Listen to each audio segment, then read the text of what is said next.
Ya kayaknya kan kalau external audit dulu cuman Januari sampai Maret gitu, April bangkrut kan gitu. Overtime-nya udah gak ada lagi gitu kan. Low season ya, Pak? Nah, jadi untuk memperbaiki kehidupan saya ngambil S2 gitu. Ternyata pas pulang dari S2 ya balik lagi jadi auditor. Balik lagi. Ya gajinya cuma naik 500.000 gitu. Kita harus Karena auditor juga dituntut untuk kompetensinya selalu ditingkatkan ya Pak Niko ya. Harus training ya. Iya harus training, betul bisa Kalau ikut. bisa ke luar negeri. Wah, impian banget ya. Tapi setidaknya ikut training IAIB loh.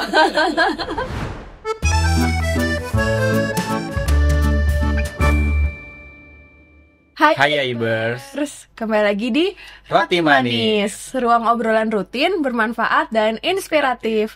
Emang ada yang nggak suka roti manis? Pasti suka semua dong. Iya dong, kita juga suka kan. Kita suka. Dengan saya Dita, Dan saya Budi.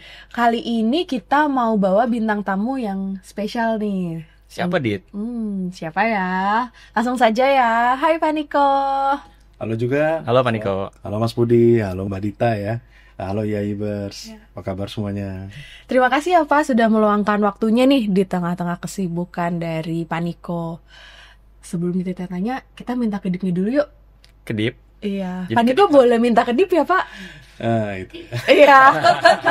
Baru kali ini ngedip nih. Kedip itu apa Mas Budi? Kenal lebih dekat orang penting ini. Nah, jadi kita mau kenal lebih dekat nih tentang Pak Niko gitu. Boleh ceritain ya Pak kegiatan sehari-harinya? Tapi Dit, sebelum itu Dit, kita mau ngomongin apa sih? Oh iya, topik yang mau spesifik sih tentang GRC. JRC. Emang audit nggak jauh-jauh dari JRC ya? Iya. Oke. Iya Pak Niko, boleh Pak diperkenalkan Pak. Wah, makasih Yaibers sama Mas Budi, Mbak Dita. Saya Agustinus Tobing, biasanya dipanggil Niko. Sehari-hari saat ini saya bekerja, tapi udah bukan jadi auditor lagi ya. Dulu sih auditor gitu ya, cuman kena karma berapa kali, sekarang akhirnya jadi di audit gitu. Wah, Nggak. nanti kita bahas lebih lanjut ya. Lebih suka sebelum karma atau setelah karma? Disuka jadi audit apa auditor ya? Iya. Ya, kalau singkat kata sih, saat ini sehari-hari saya bekerja di Amazon Web Service sebagai security assurance. Tapi di luar itu saya juga punya beberapa kegiatan part-time gitu ya. Tapi part-time yang menghasilkan sama part-time yang tidak menghasilkan gitu. Nah, yang menghasilkan ya beberapa saya menjadi komite, saya juga jadi komisaris, tapi juga saya masih aktif di dunia akademia, mengajar dan beberapa pro bono. Mungkin singkat seperti itu, tapi hari ini ya saya akan lebih banyak sharing mengenai bagaimana sih karir saya terutama terkait dari dunia GRC. Itu. Menarik banget tuh karir. Iya, Penting karir. banget. Berarti kalau dari karirnya Pak Niko, ini tuh dari awal auditor atau semua bidang sudah pernah dilewati nih Pak? Nah, itu juga jadi salah satu alasan ya kenapa saya nulis buku ini ya. Jadi bapak saya tuh bilang, kamu tuh udah pindah kerja 15 kali waktu saya mau ke Amazon Web Service. 15 kali. Nah, dia bilang nih, nanti kalau kamu anaknya udah besar, masuk kuliah, kamu udah pensiun. Kamu harus nulis buku menceritakan kenapa kamu bisa begini. Oh, bener juga ya gitu. Jadi sebenarnya ya kalau boleh diceritakan gitu ya, saya awalnya memang external audit. Gitu. Oke. External audit. Berapa lama Pak jadi external audit? Waktu itu saya sekitar 2 tahun jadi external audit di Henderson. Kemudian gabung sama EY. Kebetulan saya dapat beasiswa ke Belanda, saya ke Belanda gitu. Ambil master lah supaya lebih dilirik dulu gitu kan. Kalau dulu kan karena kita S1, wah S1 kerjanya rodi terus lah. Ya kayaknya kan kalau external audit dulu cuman Januari sampai Maret gitu, April bangkrut kan gitu. Overtime-nya udah gak ada lagi gitu kan. Low season ya Pak? Nah, jadi untuk memperbaiki kehidupan saya ngambil S2 gitu. Ternyata pas pulang dari S2 ya balik lagi jadi auditor. Balik lagi. Ya gajinya cuma naik 500.000 gitu. Nah, disitulah saya berpikir gimana caranya ya selalu supaya bisa lebih baik gitu. Di situ nanti waktu di buku saya juga ceritakan beberapa momen kehidupan saya di mana saya menyadari bahwa ternyata S1 S2 itu tidak cukup gitu. Jadi saya harus kumpulkan yang namanya portfolio. Bisa sertifikasi, bisa pengalaman project, bisa pengalaman memimpin tim. Nah, itulah yang saya bawa sehingga saya bisa pindah kerja sampai 15 kali gitu kan. Kira-kira seperti itu gitu ya. Dari zaman auditor sampai jadi di audit ya. Betul. Iya, iya. Nah, kalau kita bicara tentang POJK ya Pak ya, POJK nomor 17 tahun 2023 tentang penerapan tata kelola bagi bank umum. Menurut Bapak gimana sih tantangannya untuk auditor nih Pak? Oke. Kalau auditor itu, kalau saya lihat di POJK itu ya, tantangannya terutama lebih arahnya update dari skill kita gitu. Jadi dunia ini kan cepat sekali berkembang gitu ya. Zaman saya dulu mungkin atau zamannya Mas Budi ya, zaman dulu IT audit masih keren banget kan gitu kan. Financial audit, internal audit, tiba-tiba ada IT audit gitu kan. Booming lah waktu itu COVID dengan ISAKA-nya gitu kan. Nah sekarang kalau kita lihat dengan POJK ini, auditor itu ditantang ngerti ESG nggak, Ya, ngerti cyber nggak. ya. Nanti kalau ada orang cyber departemen ngomong, tuhnya kita tulalit kan nggak lucu kan gitu kan. Kita nggak bisa bedain apa yang namanya serangan DDoS sama serangan ransomware atau malware. Kita nggak bisa bedain gimana kita mau earning trust kan gitu kan sama yang kita audit itu. Wah dia aja nggak ngerti. Kenapa kita harus percaya kan gitu. Jadi menurut saya tantangannya adalah gimana kita tetap update dengan atau relevan dengan keadaan sekarang. Dan sekarang bukan cuma cyber, bukan cuma ESG, ada yang lebih lagi sekarang menakutkan namanya AI gitu kan. Ya. AI gitu Hot kan. topic banget ya Pak. Benar bisa digantikan semua gitu kan. Cuman pertanyaannya gimana caranya kita sebagai auditor nih menganggap AI itu sebagai alat bantu, bukan yang akan menggantikan Sebagai kita mengaudit gitu kan, ya. gitu kan. Jadi mungkin yang mau saya bilang ya, saya sukses sebagai auditor karena saya mempunyai bantuan dengan AI, bukan saya sukses sebagai auditor karena AI mengerjakan semuanya gitu. Dari mulai fieldwork, sampling sampai report, nah itu kan nggak lucu kan. Ya, ya. Kira-kira seperti itu sih jadi. Emang kita lihat nih Mas Budi di bukunya Pak Niko ini menarik banget, ada section topik viral yaitu tentang AI. Gimana sih auditor harus menghadapi AI? Nah, boleh kasih tips ya Pak ke Yaibers? Gimana sih cara paling simpel untuk belajar AI atau juga untuk memahami yang simpel-simpel dulu aja nih? Karena kan Yaibers banyak yang lagi aktif belajar, mau tahu tentang AI itu gimana. Yang paling mudah itu gimana Pak caranya? Kalau menurut saya ya Ibers kan memang kita harus lihat dulu latar belakang kita gitu ya. Siapa sih yang boleh jadi auditor? Ya siapa aja gitu ya. Siapa aja boleh jadi auditor. Nah AI itu apakah perlu sebuah ilmu teknikal? Mungkin tidak juga gitu. Jadi kalau menurut saya step pertama kita harus bisa bedakan AI itu dari jenis macamnya gitu. Jadi apa itu AI, apa itu machine learning, apa itu deep learning, baru terakhir namanya generative AI itu ChatGPT itu. Kalau ditanya bos nggak ngerti kan biasanya generative AI gitu kan ya. Contekan zaman sekarang ya. ChatGPT atau Grok gitu ya sekarang ya. Nah, nanti mungkin lebih dalam itu namanya agentic AI gitu ya. Tapi menurut saya yang relevan ke audit sekarang, menurut saya kita harus ngerti dulu tata kelolanya. Karena AI itu tantangannya adalah bias sama tidak bisa dijelaskan kenapa algoritmanya seperti itu. Nah, nanti kalau kita sudah sebagai audit ya, kita udah ngerti tata kelolanya, barulah mungkin kita harus berpikir gimana caranya mengaudit algoritma yang dipakai dalam pemutusan bisnis. Jadi menurut saya 5-10 tahun kan AI udah ngeluarin tuh yang namanya AI framework auditing udah ada. Iya. Tapi AI juga sendiri belum berani bilang program auditnya belum berani. Oke, Nah, jadi memang arahnya akan ke sana ya, Pak. Mungkin nanti ya kita lihat ya di bank nanti akan banyak sekali mungkin posisi AI auditor. Zaman dulu kita tarik 25 tahun lalu, jarang posisi IT auditor, jarang loh. Iya. Belum banyak yang lulus CISA kan gitu kan. Kalau sertifikasi AI sekarang banyak kan AIGP namanya, AI Governance Oh, ada Professional. AIGP. Ada. Tapi kalau nggak lulus bikin nangis tuh $2.000 maksudnya kan. Ya kan. Jadi menurut saya sih itu suatu hal yang bagus ya untuk dipelajari karena kita jadi ngerti undang-undang AI misalnya dari European Union. Indonesia sekarang lagi bikin juga gitu ya. Nah, kita ngerti gimana algoritma itu dibuat, kita ngerti apa yang namanya responsible AI. Dari situ aja udah bagus gitu. Jadi kalau nanti teman-teman atau Yaibers gitu ya ngaudit sebuah keluaran dari aplikasi AI yang dipakai di bank gitu. Nah kita kan harus ngerti nih tujuannya apa, bisa nggak disalahgunakan gitu. Nah itu gunanya di situ. Jadi menurut saya stepnya mungkin tata kelola dulu, baru nanti kita bisa ngomong technical seperti itu. Oke, ini memberikan insight baru nih untuk Yaibers pahami tata kelola. Gimana Mas Budi? Udah siap jadi auditor? Nah ini nih juga menarik juga sih Pak. Kan memang OJK juga ngeluarin pedoman baru ya terkait dengan tata kelola AI ini ya. Nah menurut Bapak pengen tahu nih Pak sharingnya gimana sih caranya kita sebagai perbankan gitu ya bisa implementasi nih tata kelola pedoman AI dan juga relasinya dengan implementasi dan juga audit nih Pak. Kita pengen dapat insight sih dari Pak Niko. Nah, kalau menurut saya sih sejauh ini ya, ini menurut saya ya, regulator itu masih FOMO sih sebenarnya. Jadi masih fear of missing out. Nih kalau kita nggak ngeluarin, yang lain udah ngeluarin gimana ya? Masa kita belum ngeluarin gitu kan? Kita kan banknya ada di atas 100 buah gitu kan, masa kita nggak ngeluarin? Jadi sebenarnya kalau menurut saya yang kita sikapi sekarang adalah pasti namanya perkembangan teknologi itu pasti lebih cepat dan selalu regulasi itu pasti selalu lebih lambat. Nah, cuman masalahnya adalah dari sisi audit ya, kita sebagai auditor kan.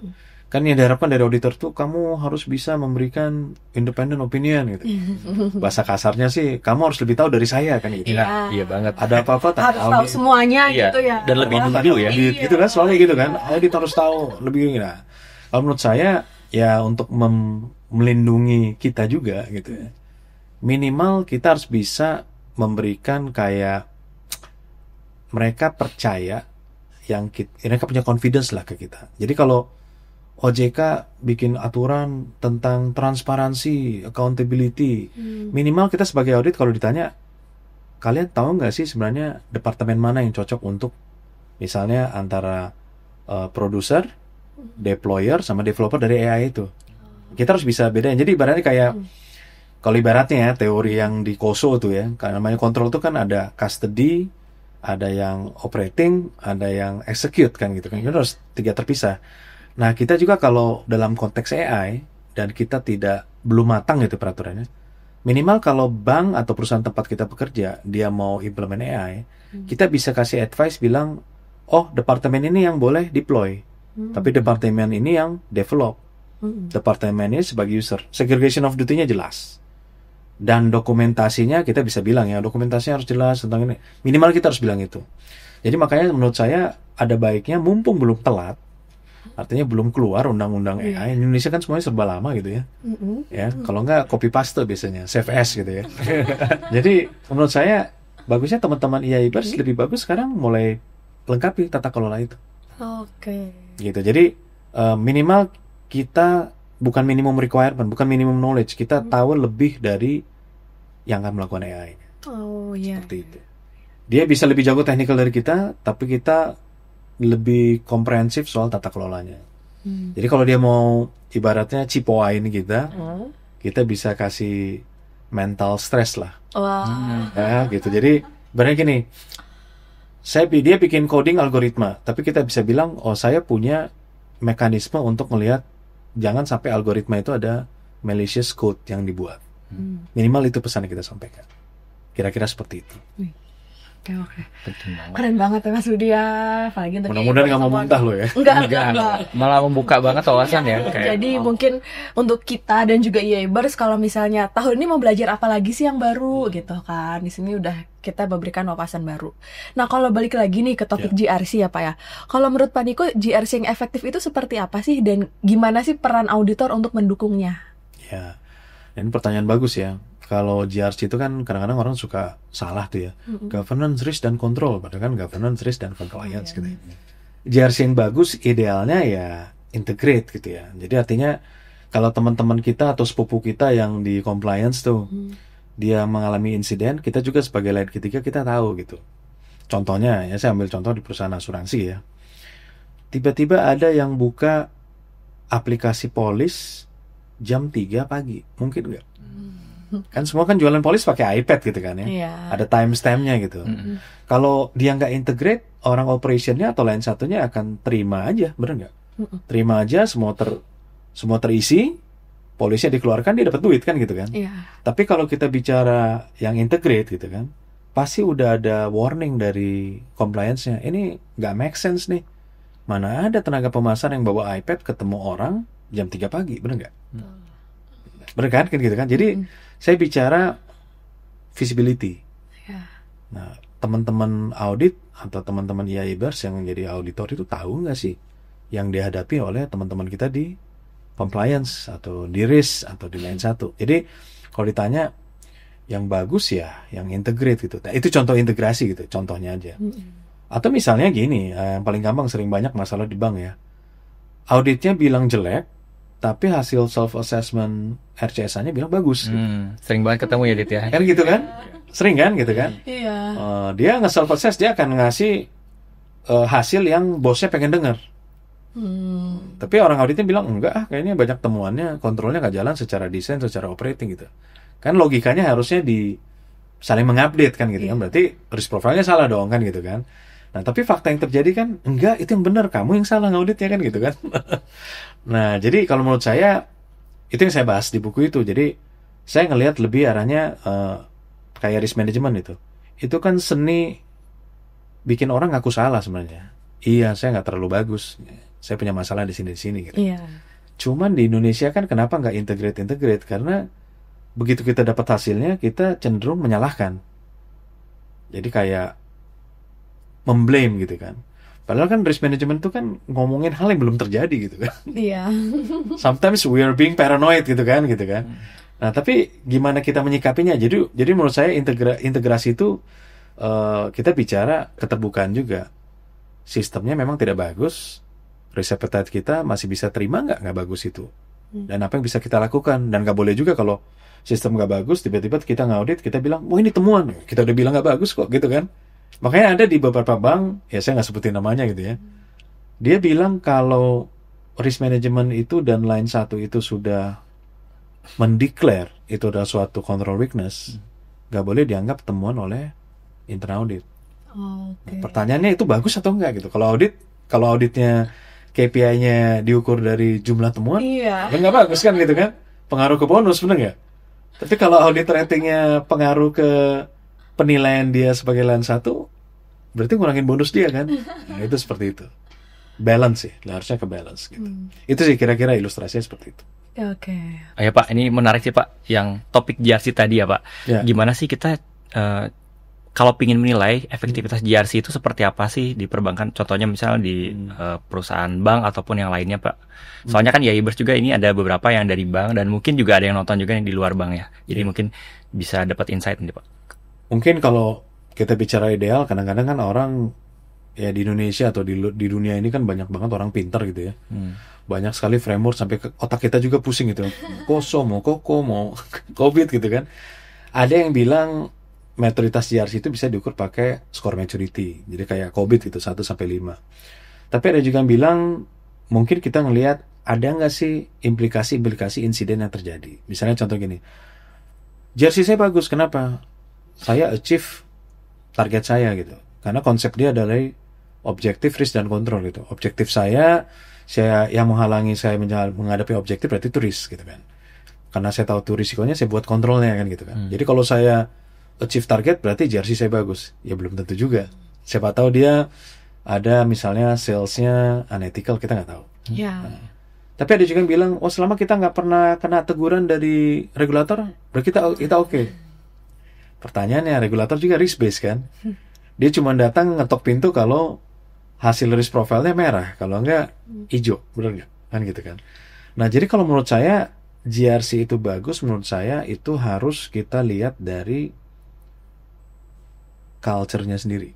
Oke. Jadi kalau sebuah perusahaan di mana culture itu serba jujur, dia selalu eskalasi, dan kita sama-sama selesaikan, ya itu menurut saya GRC yang bagus gitu. Tapi kalau perusahaan itu sifatnya culture-nya toxic gitu ya, dia eskalasi, kenapa kamu baru bilang sekarang? Nah itu kan ada perusahaan saya nggak bisa sebut gitu ya. Kok kamu baru bilang bisa sekarang? Kenapa nggak bilang dari dulu? Kenapa baru sekarang? Gitu. It's unacceptable karena SP atau bahasa kerennya kalau di dunia teknologi itu namanya COE, cost of errors. Oh, cost of error. Nah, kadang-kadang gitu ya, kayak misalnya saya di perusahaan saya, kalau ada orang dibikin COE, dia merasa wah ini berarti saya yang salah. Oh, iya. Meskipun dibilang enggak, itu bukan menyalahkan, tapi itu supaya kita enggak kena lagi gini-gini gitu. Cuman begitu gaji dia nggak naik, ya berarti saya yang salah, gitu kan? Jadi menurut saya GRC bagus atau enggak, lihat ke culture-nya, dan itu bisa diukur secara independen pakai ethical survey. Misalnya dulu saya di perusahaan asuransi kita survei nih, kok nggak ada ya whistleblower? Kita tes dong sebagai compliance, kita telepon, kita email, ada kok jawabannya. Berarti whistleblower-nya jalan, tapi nggak ada yang lapor, kenapa gitu kan? Nah, kita pakai ethical survey independent, ternyata dibilang percuma Pak saya lapor, nggak ada apa-apain juga. Oke. Ya, ada satu perusahaan telekomunikasi tuh, dia lebih memilih memecat sekretaris dibanding memecat vice president. Lebih gampang cari sekretaris dibanding cari vice president. Ini konteks dalam konteks sexual harassment. Itu kan whistleblower kan. Nah, menurut saya itu JRC nggak bagus dong. Iya. Percuma dia lapor, karena yang dipecat yang dilapor juga kan, korban gitu. Jadi menurut saya yang paling bagus kalau ngukur JRC itu dari culture-nya. Culture untuk speak up, culture untuk memberitahukan apa kelemahan, culture untuk komitmen menyelesaikan satu temuan bersama-sama. Ya, mungkin saya ambil contoh Astra. Astra itu bagus. Ada satu temuan, semuanya rembuk menyelesaikan temuan itu. Padahal dia nggak ada urusannya sama temuan itu. Tapi menurut dia, kalau Astra ya, your success is my success. Oh iya. Tapi ada satu perusahaannya, wah itu masalahmu bukan masalah saya. Jadi kalau menurut saya paling bagus dari situ. Jadi ya orang bisa pakai maturity score, orang bisa pakai dashboard. Tapi menurut saya balik lagi ke culture itu. Culture. Penting banget ya, embed culture di perusahaan kita ya. Iya. Di podcast sebelumnya kita juga udah bahas nih Pak tentang audit culture gitu. Ya. Jadi mungkin itu juga bisa salah satu ya untuk mengevaluasi nih gimana sih JRC, karena kita juga setuju banget kalau dibutuhkan sinergi ya Pak dari top manajemen hingga dari level staf pelaksana juga agar JRC terlaksana dengan baik. Ya, responding ke culture mungkin harus teman-teman ingat gitu ya. Ya Ibers juga ya. Ada namanya teori ABC, attitude, behavior, and culture. Jadi kalau attitude saya selalu memberikan yang terbaik gitu, behavior semua unit itu jadi memberikan yang terbaik gitu. Di perusahaan itu jadi culture memberikan yang terbaik. Nanti coba lihat di TikTok gitu ya, saya suka lihat TikTok juga gitu ya. Kan viral nih sekarang. Ada satu aneh ya Ibers. Pas banget. TikTok. Kan ada satu karyawan tuh, dia dipecat karena dia membuat bosnya kelihatan bodoh. Dia selalu menyelesaikan pekerjaan lebih cepat dari timeline. Dia selalu datang 30 menit lebih duluan. Dan dia memberikan banyak saran yang membuat bosnya itu kelihatan nggak terlalu pinter gitu. Terkenal tuh, namanya Raffi tuh, nanti cek aja. Ini lagi viral gitu kan. Cuman pertanyaannya, ternyata ya culture-nya Indonesia masih, kalau kamu membuat seorang jadi tidak lebih baik dengan kesuksesan kamu, meaning you're failed. Nah itu sebuah ya culture yang menurut saya kurang bagus juga gitu ya. Iya. Bener gak kan gitu kan? Iya, mungkin kelihatannya simple, cuma culture, cuma dampaknya itu akan melebar kemana-mana ya Pak, gitu. Oke, nah kalau tadi kita udah bicara tentang risiko juga kan, risiko ini semakin dipantau ya dari segala arah. Kalau internal audit hanya bicara oke, kita risk based audit, itu menurut Pak Niko cukup nggak sih atau apa yang perlu dikembangin? Kalau dulu ya risk based audit, wah keren gitu kan. Menurut saya sekarang udah enggak.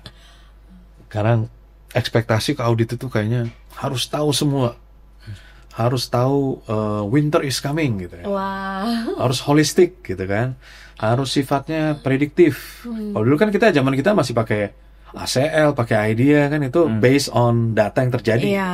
Tapi sekarang kan orang ditanya, menurut kalian 1 atau 2 bulan lagi seperti apa? Berarti misalnya contohnya kalau di perbankan kita ngomongin credit stress. Wah, dengan Trump effect, dengan perang yang terjadi di Timur Tengah, kira-kira perbankan kita stress testnya gimana ya? Nah, itu kan nggak mungkin ditanya ke departemen kredit aja kan? Menurut audit gimana?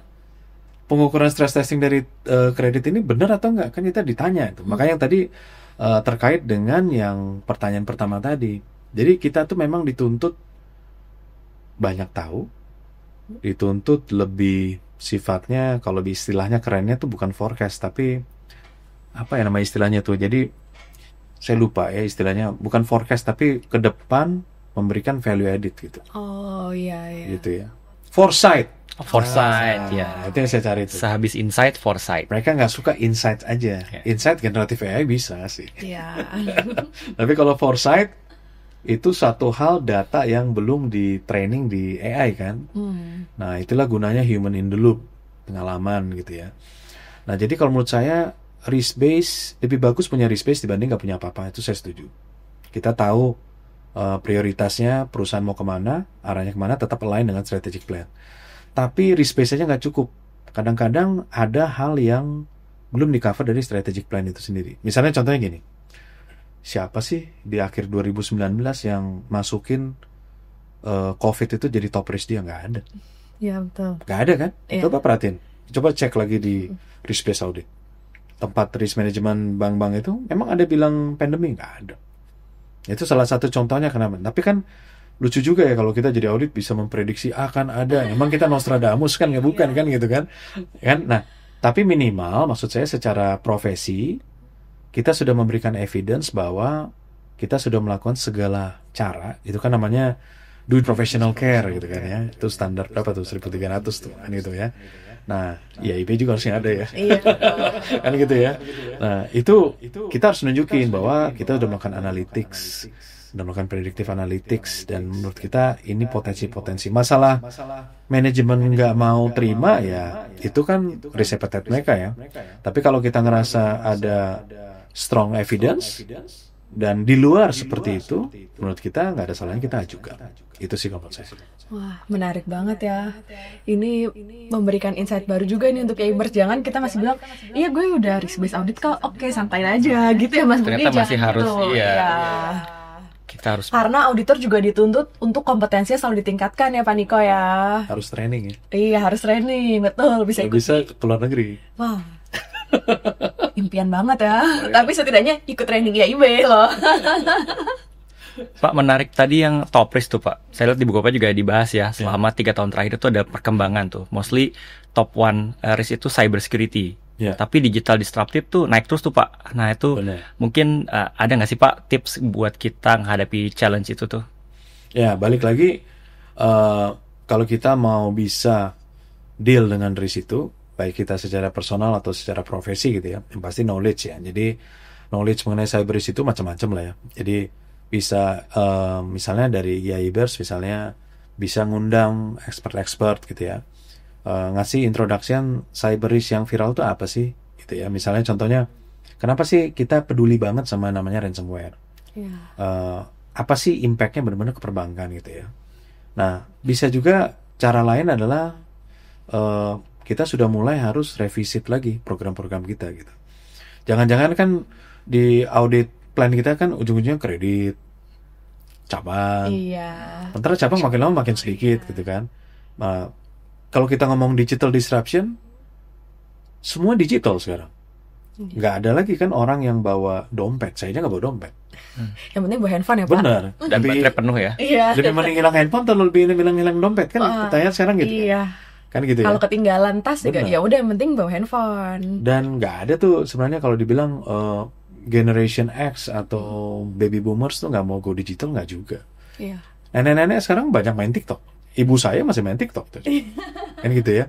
Tapi kalau ditanya ada nggak sih trust di digital itu? Nah kalau di bank kan rata-rata udah digital ya, udah mobile banking, udah QRIS gitu ya. Tapi kalau kita lihat generasi-generasi yang dulu, mau nggak sih dia pakai mobile phone naruh 1 miliar deposito? Iya. Belum tentu mau loh. Wah nanti kalau saya taruh uangnya hilang, gak ada biliatnya. Kan dulu zamannya pakai biliat gitu kan.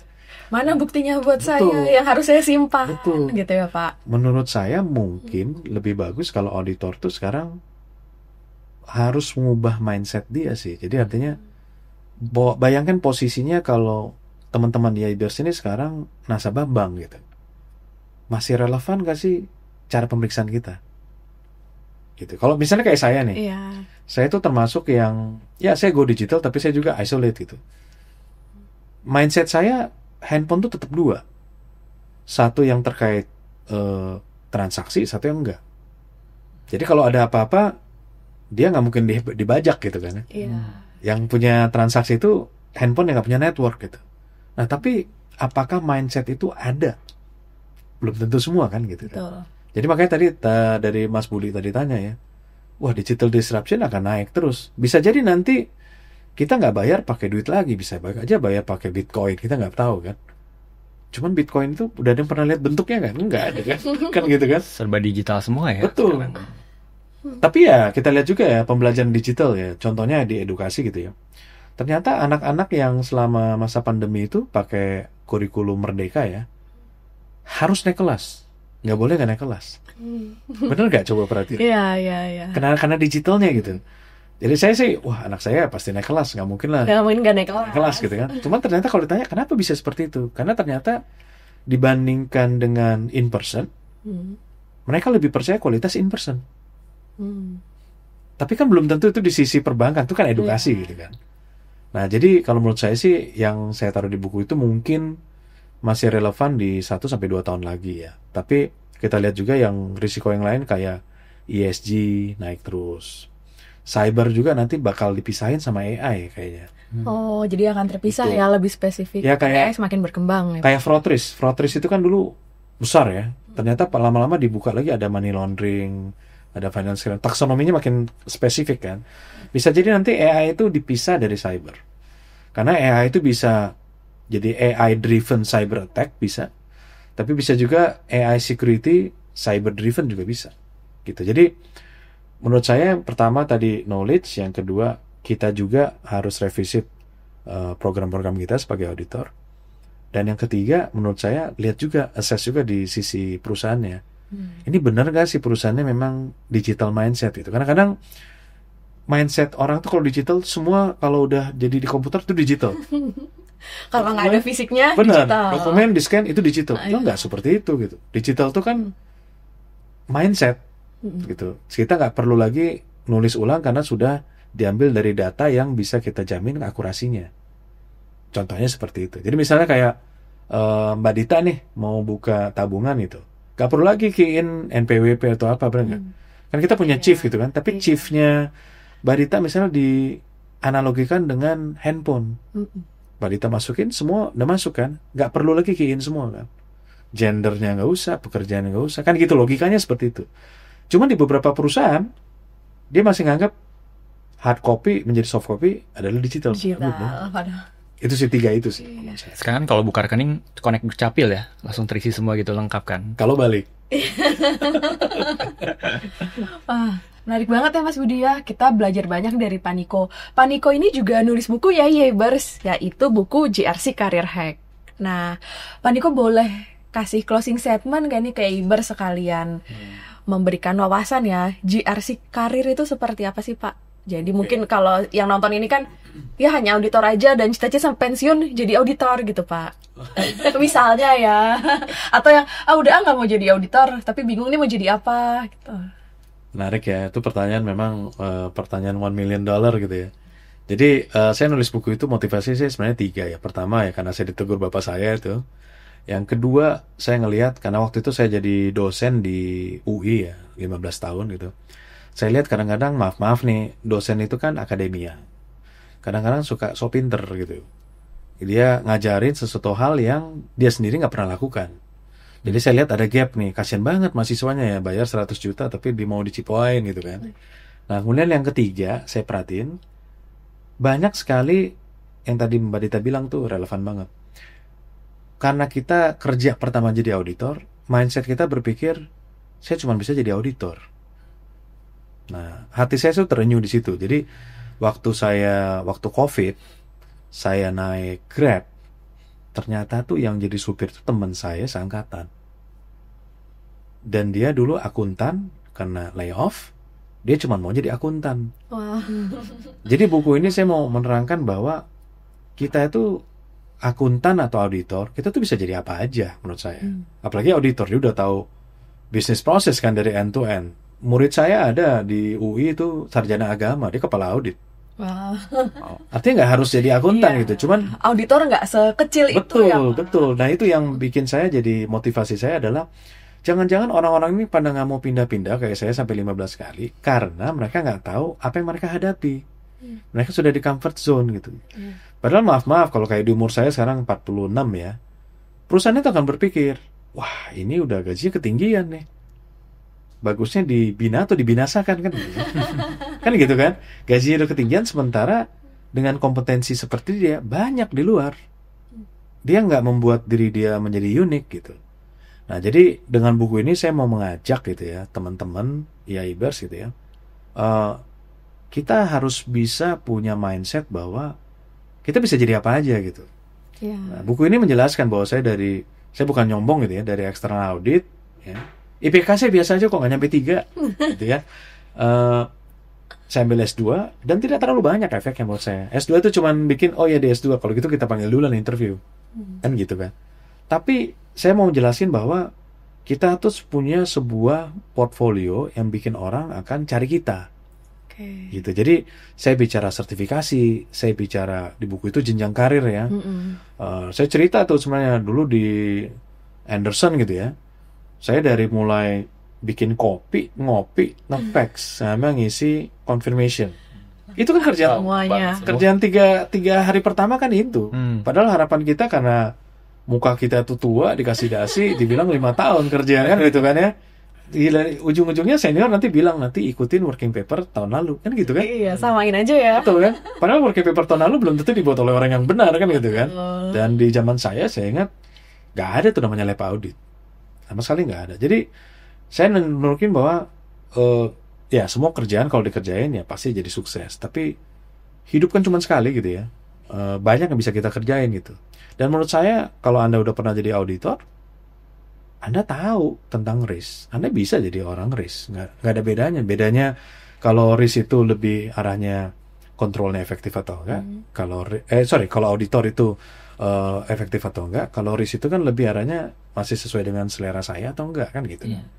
Nah, bahkan udah pernah jadi risk, contohnya saya bisa jadi kepatuhan gitu. Iya. Staff saya anak hukum bahkan. Ya, saya baca peraturan, tapi kan balik lagi kepatuhan itu kenapa muncul? Karena risikonya besar. Makanya harus ada direktur kepatuhan kan di bank kan. Tapi kerjanya ya sama aja sama kayak audit. Misalnya peraturan mengenai perlindungan konsumen, ada tangga miring, ada WC khusus disable. Kan kita kalau dari program auditnya ada nggak ya? Kan gitu doang kan, gitu kan. Nah, jadi menurut saya 3 hal itu menurut saya jenis karir yang bisa dipertimbangkan dari sekarang. Dan saya juga bahas sih di situ tata kelola ya. Jadi komite audit, komisaris. Nah, bisa nggak sih kita jadi komite? Bisa, cuman nggak ada lowongannya. Itu cuman dari mulut ke mulut gitu kan. Iya. Nah, saya buktikan. Saya udah sekarang megang komite ada 5 kali ya. Jadi orang kalau lihat kita punya portfolio, pernah manage team, pernah kerja bermacam-macam ya di bank gitu ya, dia yakin kita bisa jadi komite. Komite itu kan kayak advisor gitu. Iya. Ya cuman ya jeleknya komite gitu ya. Kerjanya mikir, tapi yang dapat tantiemnya komisaris. Ya cuman ya enaknya komite itu risiko lebih rendah, waktu lebih manageable lah. Cuman meeting sebulan sekali atau 3 bulan sekali kan enak dapat duit gitu. Iya. Nah, tapi bisa juga biasanya kalau udah sering komite itu akan jadi komisaris. Nah, komisaris itu ya tanggung jawabnya lebih besar, lebih bagus di portfolio, dan biasanya kalau udah jadi komisaris akan jadi komisaris terus gitu. Jadi itu menurut saya harus jadi inspirasi gitu ya. Saya maaf ya UI gitu ya, tapi ya pandemi itu menunjukkan bahwa dia nggak peduli sih latar belakang kita gitu. Teman-teman saya masih banyak yang belum recover dari pandemi cuman karena saya cuma mau kerja jadi akuntan. Itu menurut saya not being agile gitu. Tujuan mungkin ini supaya agile gitu. Seperti itulah kira-kira. Keren banget ya. Ini juga inspirasi banget untuk IAIBers. Mau karir ke depan gimana? Bisa belajar dari podcast ini. Mau tantangan AI gimana? Bisa belajar dari podcast ini ya. Terima kasih banyak ya Pak Niko atas waktunya. Kita sebenarnya masih pengen bahas lagi nih. Ya. Nanti mungkin di kesempatan lain dari IAIB ya Pak. Oke. Sebelumnya Pak, ini ada kenang-kenangan dari IAIB. Ya harus di-declare nggak ya? Roti manis. Roti manis. Oke. Terima kasih ya Pak Niko. Sama-sama, terima kasih Pak Niko. IAIBers, jangan lupa saksikan Roti Manis di setiap minggu kedua setiap bulannya di YouTube. Dan kalau teman-teman nanti ada pertanyaan atau komen, boleh silakan. Dan kita juga akan bagi-bagi hadiah buat pertanyaan terbaik. Nanti akan diposting di mana? Di Instagram di setiap minggu keempatnya. Mau bertanya lanjut ke Pak Niko, tulis di kolom komen ya. Nanti Pak Niko jawab langsung. Jangan lupa untuk follow, subscribe semua sosial media IAIB Indonesia. Terima kasih ya Yubar, terima kasih Pak Niko. Sama-sama semuanya, terima kasih. Bye-bye.